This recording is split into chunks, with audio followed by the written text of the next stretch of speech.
There he goes into that drugstore. He's stepping on the scales. Weight 239 pounds. Fortune, danger. Who is it? The Fat Man.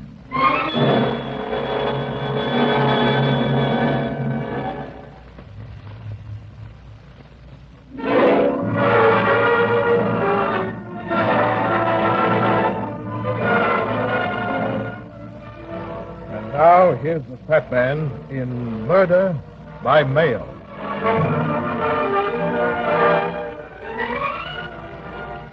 The girl wasn't from the city, that was obvious. She was a big girl, almost as tall as I am, but she wasn't fat. She wasn't pretty either, but with the right clothes and beauty aid, she would have been striking. She didn't have the right clothes, and beauty was something that had never occurred to her. Any woman would have envied her complexion, but they wouldn't have wanted the hands that went with it. The complexion said outdoors and health, but the hands said work. I put her age at 35 and lit a cigarette. She carefully smoothed the skirt and took the chair across from my desk. When she spoke, I knew she was a capable single woman who lived on a farm in the Middle West. My name is Kate Gehring, Mr. Runyon. Pleased to meet you, Mr. Gehring. I'm a stranger in your city, and I saw your ad in the classified telephone directory. That's why I came here to see you. I've never hired a detective before, and I don't have too much money. Don't worry about the money, Miss Gehring. Just tell me what the trouble is. Well, my brother Bob has disappeared. It's all so strange. I just don't know what to make of it. Suppose you start at the beginning. When did your brother disappear? Well, I'm not sure exactly. I don't know the exact day. You see, he was here in the city. I was out home. We have a farm in Iowa. Your brother was visiting here? No, he had moved here. I was dead set against him doing it. I always knew something terrible would happen if he came here and married that woman. He came here to get married, then? Yes. That was a month ago. Who was the woman he married? Her name is Irma Lewis. And I'm sure there's something peculiar about her, something wrong. Had your brother known her very long? Well, that's just the point, Mr. Runyon. You see, my brother didn't know her at all. Now, wait a minute. Let me get this straight. Your brother married a woman here in the city, but he didn't know her. He'd never actually met her, except through correspondence. He contacted her through one of those matrimonial bureaus. Yes, I think that's what you call it. You see, Mr. Runyon, my brother Bob and I were orphaned quite young. All we had was the farm our father left us. We lived there together, and we worked hard for years. Finally, Bob managed to save $5,000. Is your brother older than you are? Yes, he's in his early 40s. I suppose he got lonesome of the farm. Being so far away from everything and only seeing me, I can't blame him, really. One day, he saw this ad in a magazine and started writing to this Irma Lewis. Several months later, he told me he was leaving to come here and marry her. I begged him not to do it, but he wouldn't listen. Did he take the $5,000 with him? No.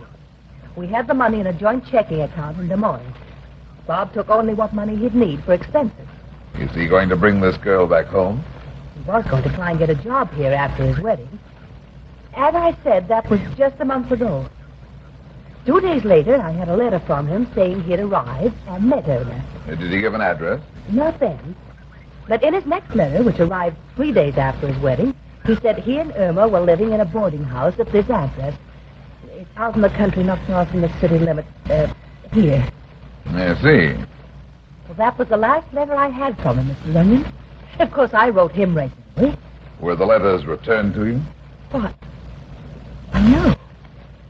I never thought of that. That might mean... Never mind that. Go on with the story. Well, at first I didn't worry because I knew he might be busy, well, with just getting married and all. Bob never was much for writing letters anyway. However, after 3 weeks went by with no word, I did get worried. And then the bank called. The bank, eh? Yes, they notified me that the account was closed out. Bob had written a check for the entire amount. Are you sure he wrote the check? Positive. Of course, I went into the bank at once. They showed me the check. It was in Bob's handwriting. Well, you can imagine my feelings, Mr. Runyon. Yeah. I managed to borrow some money on the farm and came here at once. I arrived yesterday. Of course, I went immediately to the address of the boarding house. Couldn't the owner tell you when your brother and his wife left? But that's just it, Mr. Runyon. The woman who owns the house didn't know what I was talking about. She said my brother and his wife had never been there.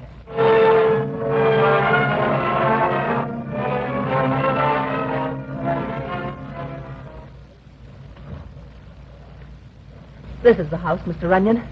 It's a gloomy-looking place. Yes. And there's something about the woman who owns it that I don't like. I want you to look at her carefully, Mr. Runyon. When she looks at you, it's frightening. What's her name? Mrs. Shumway.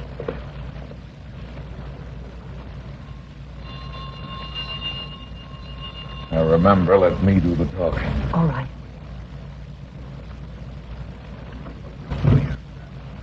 Yes? Is Mrs. Shumway at home? If it's a room you're looking for, we ain't got any. Just a minute. Let go of that door. We're not looking for a room. What do you want? I said we want to see Mrs. Shumway. Mrs. Shumway ain't seeing anybody. Who is it, Bertha? It's a man and a woman, Mrs. Shumway. Show them in, Bertha. Yes, ma'am. Step this way, please. In here, Bertha. In the parlor. Move this door. So dark in here you can hardly see. Sometimes I prefer the gloom of shadows. Please sit down. You must forgive me. I'm fond of sitting here in my parlor in semi-darkness. It brings my memories closer. I have many memories. I don't believe I know you. Why have you come to see me? I talked to you last night. Remember? I was looking for my brother. Last night? Let me do the talking, Miss Gehring. I'm afraid I don't understand. I'm Brad Runyon. We're looking for Miss Gehring's brother, Mr. Shumway. It seems he's disappeared, and he wrote her from this address. Last night, you told her that you'd never heard of him. My dear young man, there must be some mistake. I never said anything to this woman last night. I'd never seen her before in my life. But I don't understand. I was here last night. You know you told me that. My brother Robert Gehring did write from here. Robert Gehring? You know the name? Oh, but of course. He and his wife have a room here. He's here? But you said you'd never heard of him. Just a minute. I believe they're in now. Mr. Gehring! Mr. Gehring! They'll be down in just a second. Mr. Runyon, I tell you, last night she told me she didn't know my brother. You're sure this is where you came last night, Miss Gehring? Of course, I'm sure you... Wait a minute, you don't think... I don't know. They'll be down in a minute, Mr. Bunyan. A charming couple, the Gehrings. So you're his sister. Why are you lying? You know very well I was here last night. You called us, Mrs. Shumway. Yes, Mr. Gehring, your sister's here. Sister? Bobby never told me you had a sister. Mr. Runyon. What's the matter, Miss Gehring? Mr. Runyon, that man. He's not my brother, Bob.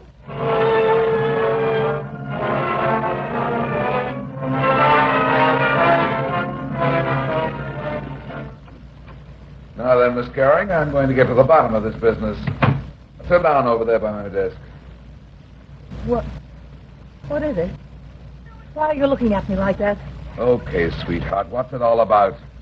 They've done something to my brother. I know it. Are you sure you ever had a brother? You don't believe it. You think I'm insane. I don't know what to think. You come in here with a story of a missing brother. You said Mrs. Shumway denied ever having anybody there by the name of Gehring. And yet when we go out there, she says she's never seen you before and immediately produces Robert Gehring and his wife. Only you say it's not your brother. But she's lying. I was there last night. I swear it. You've got to help me. I didn't say I wouldn't help you, but I want the truth. But my brother's gone. If you're telling the truth, he isn't the only one who's missing. His wife's missing, too. No, that's Mrs. Gehring. That is my brother's wife. I thought you'd never seen her, didn't know her. I haven't, but I've seen her picture. Here, I have it right here in my pocketbook. There. Now do you believe me? Isn't that the same woman we saw? Yes, that's the same woman, all right. And if it is the woman your brother married, there's something very, very wrong.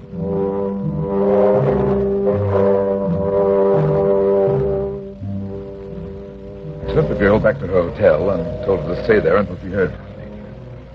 Then I sat down to think. It didn't make sense, any of it. Here was a girl who said her brother had married a woman he'd never even seen and then disappeared. But had he disappeared? There was a Robert Gehring and his wife living at the brother's last address.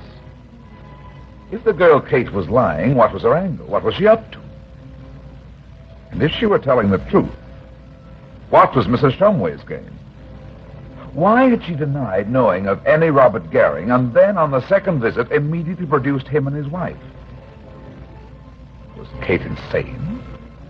She didn't look crazy. She looked and acted just like any other healthy country girl. Then there was that picture. I lit a cigarette and decided it was just one of those cases where I'd have to develop my own theory. 3 hours later, I was still smoking cigarettes. It was dark outside. I was no nearer the answer than before. The clock on the tower building began striking 8. I ground out my cigarette, reached my hat, and the telephone rang. Hello? Mr. Runyon, Yeah? you were with a woman named Gehring today? That's right. Who is this? Bertha Meir. Who? Mrs. Shumway's maid, Bertha. What do you know about Miss Gehring? I know something that might interest you. What? I'm a poor working girl, Mr. Runyon. I get it. I can't talk long. I haven't got much time. How much do you want? $500. Okay, where are you? I'm talking on the downstairs phone at Mrs. Shumway's. The others are upstairs. They might come down any minute. You'll bring the money tonight? Yeah. Where can I meet you? Leave your car a couple of 100 yards down the road and walk up to the house. I can only leave for a few minutes, so I can't go far. You know the trees at the side of the house? Yeah. There's an old well there, about 30 yards from the house. It's dark among the trees. If you're quiet, nobody can see you. I'll be there at 9:30 tonight. Is this information something about Miss Gehring's brother? Miss Gehring doesn't have a brother, Mr. Runyon.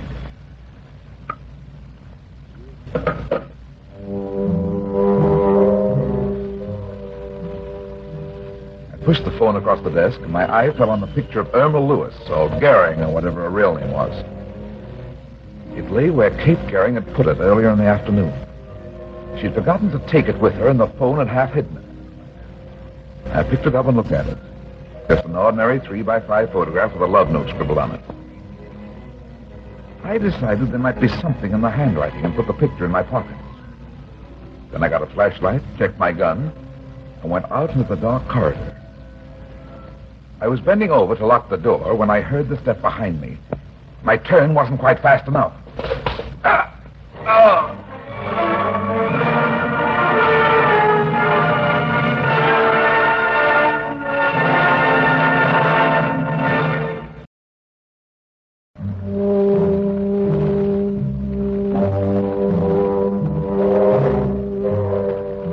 Sometime later, I opened my eyes and felt my neck had been broken.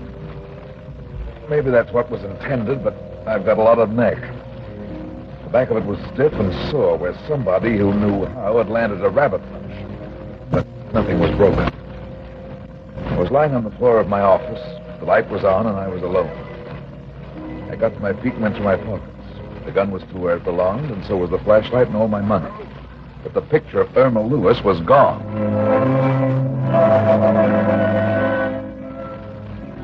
It was 9:25 when I pulled the car off the road 200 yards back from the Shumway house and got out. I stood for a minute listening and letting my eyes get accustomed to the dark. The night was black and quiet. Great black clouds rolled across the sky, hiding the moon, except for occasional quick glimpses. I crossed the road and walked quietly down toward the house. Its outline loomed dark and forbidding in the gloom. Lights glowed from 2 windows on the second floor. 50 yards away, I stopped again and listened. There was no sound. Walking carefully, I made my way slowly up through the trees and found the old pump. Bertha, the maid, wasn't there. I leaned against one of the trees and waited. 15 minutes passed, and still she didn't come. An uneasy feeling began coming over me, and I pressed closer against the tree. Why should I believe the maid? Maybe it was a trap. And then suddenly I heard it, faintly at first, 20 or 30 yards off in the brush, away from the house. Something was moving stealthily through the light underbrush, something I couldn't see. I threw my gun and waited. Whatever it was digging at the brush and ground. I decided they didn't know I was there and began easing slowly toward the noise. I held my breath and stopped. It was a dog. The flashlight was already in my left hand, but the moon saved me the trouble of lighting it by choosing that moment to break through the clouds again. It only stayed a second, but it was long enough for me to see the figure of a dog crouching on top of a neat oblong mound of earth. Suddenly, the dog knew I was there. Easy, old boy, easy. I'm not going to hurt you there. That's a good boy. That's the boy. What is it? Just the dog. I don't believe it. There must be someone. Who's there? Go down there and see if it's here. I took 2 steps backward and my foot hit a pile of brush. It was the guy who claimed to be Bob Garing, and the bullet hit a tree 10 feet away. The window banged down and the dog headed for the house. I headed for the road again, running low through the trees. After all, I was trespassing on private property, and I had no proof that anything was really wrong. 20 yards up the road, I heard the front door of the house bang open. I ducked into the woods and went back to where I left the car. I got in and looked back toward the house. A light was bobbing around in the trees near the pump. A couple of minutes later, the light moved back to the house and went out. I waited another 5 minutes and then started the motor and drove back towards the city. 2 miles away, I found a filling station with a telephone. I went in and dialed the number of Kate Garing's hotel. Good evening, Hotel Bond. Will you please ring Miss Kate Garing's room? I'm sorry, but Miss Garing is out. You know if she left a message for Mr. Runyon. Oh, are you Mr. Runyon? Yeah. Oh, there is a message for you. Just a second. Her message reads, Mr. Runyon tried to reach you. Something important has happened. I've gone to Mrs. Shumway.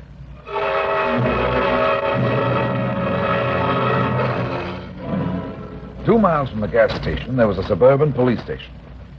The chief was an old friend of mine, so he didn't ask too many questions when I called him and asked him to send a cop out to meet me. 15 minutes later, a prowl car pulled up at the gas station, and a cop got out and came over to me. You're Mr. Runyon? That's right. I'm Officer Larkin. Gee, Mr. Runyon, I'd have known you anywhere. We've all heard a lot about the fat man, and I've been wanting to meet you for a long time. Oh, thanks, Larkin, but let's get going. We haven't got much time. What's it all about, Mr. Runyon? The chief just said you wanted a policeman. That's way on the way. Come on, let's go in your car. I'll leave mine here.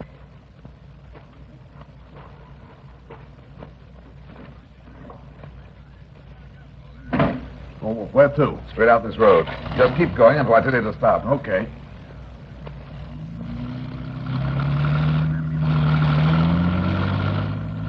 By the way, Larkin, have you got a shovel in the back of this car? Yes, sir. We always carry one for emergencies.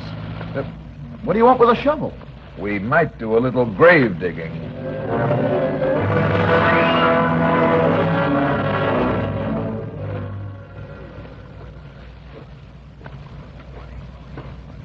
Hold on a second. There's the house back there in those trees. There are no lights on at all now. No, Maybe they've skipped out. maybe. Come on, but watch your step through this underbrush. I've got a hunch they're still in the house, and I don't want them to hear us. Okay.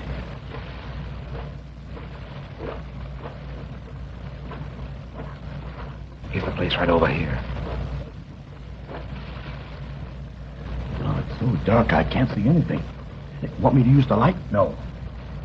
Give me the shovel and I'll dig. The mound is right here. Yeah, I see it now. That guy up at the house took a shot at me when I was here before. If we show the light, he might see us and try again. Now, give me the shovel. You keep an eye on the house. Okay. Something's been buried here, all right. The ground is soft.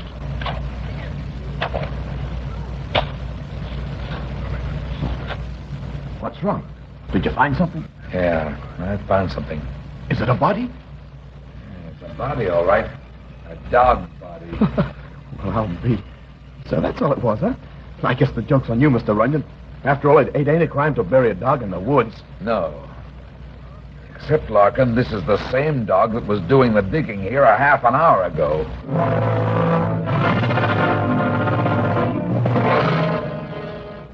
Wait, Mr. Runyon.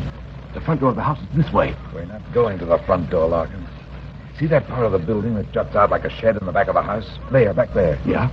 It's a garage. I've got a hunch we can get into the house through there without being heard. Door leading into the house itself. Now, come on. If there really was a body buried out there a little while ago, they haven't had time to move it far. Here's the door to the garage. Watch it might squeak. Come on in. Now, close it behind us. Now, turn on the flashlight and sweep it around. You were right about it being a garage. Hold it! Well, what's...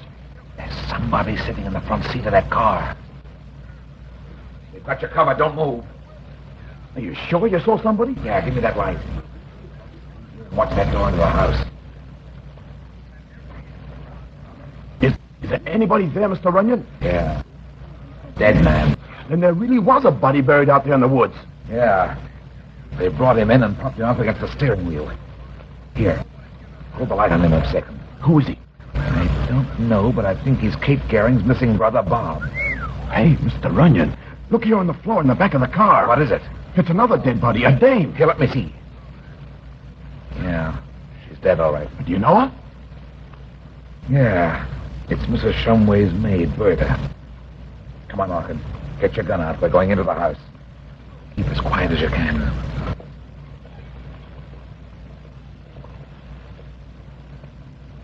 It sure is dark in here. You want the light? Not yet. Easy now. Somebody may be... Hey, the lights! Somebody turned them on. Just what is the meaning of this, Mr. Bunyan? The name is Runyon, ma'am. There are a couple of bodies in your garage that might need explaining. What is it, Mrs. Shumway? What? That man. He's here again. I told you to be careful. I told you. Shut up, you idiot. Now, just what is all this nonsense about bodies? And what do you mean by breaking into my house? Where's your husband, Mrs. Garing? Why? He's out. He's not here. See here, Larkin. And keep your gun on these two. I'm going to search the house. Kate Garing's hotel said she came here tonight. Y'all do nothing of the sort. Move up the staircase, Mrs. Shumway. I'm going up. I won't move. You've no right to... What the heck? It's Kate! Out of the way, Mrs. Shumway! Take your hands off me. Watch them, Larkin! Don't move either of you, I'll shoot. Help, please. Look out, he's got a knife. You again! Hey, there! Your knife doing's no better than your judo. You've still got plenty to learn, and I'm going to show you one of the... Stay away from me! The tricks! Like that. It's not as effective as a rabbit punch, but it serves its purpose. And now get up. Don't shoot. Don't shoot. On your feet. We're going back downstairs. Are you all right, Miss Garing? Yes. Yes, but he was going to kill me. They heard you in the garage. I told you to stay in the hotel. Why did you come out here? He called me tonight. Who? Mrs. Shumway. She said she'd tell me something about my brother. I came and they locked me upstairs. Mr. Runyon, they killed Bob. They murdered him. Take it easy. You okay, Mr. Runyon? Yeah, I got the other one. It's this guy here. What's your real name, by the way? Carpenter, Charlie Carpenter. Okay, start talking, Carpenter. Yeah, I'll talk, only you gotta believe me. It's all Mrs. Shumway's fault. She got us into it. Sure. It's the truth, Runyon. Me and Irma didn't know. Is Irma your wife? Why, yeah, sure she is. This she-devil here is to blame. You're a little squeak. Shut up! Watch her, Larkin. Well, we didn't know it was going to be murder. I swear we didn't. We thought it was robbery. We figured to fleece this country guy, Gehring, after Irma went through a fake marriage ceremony. Nice, clean little record, huh? Well, she killed Gehring. She did it herself and made us help bury him. Why was Bertha killed? Well, she found out about Gehring. Mrs. Shumway was afraid she'd tell somebody. Okay, Larkin, let's take him in. No, you can't take me. I told you the truth. You gotta believe me, right? Pipe down, come on. No, you won't. I'm not letting You want a real lesson, don't you? Okay, baby, try this rather punch the side. Boy, what a punch. Yeah, works fine, doesn't it? He's out like a light. I owed him that one. Okay, Larkin, you go on out to the car with the women. I'm going to have to carry this baby. It's a cinch he won't be doing any walking for at least an hour.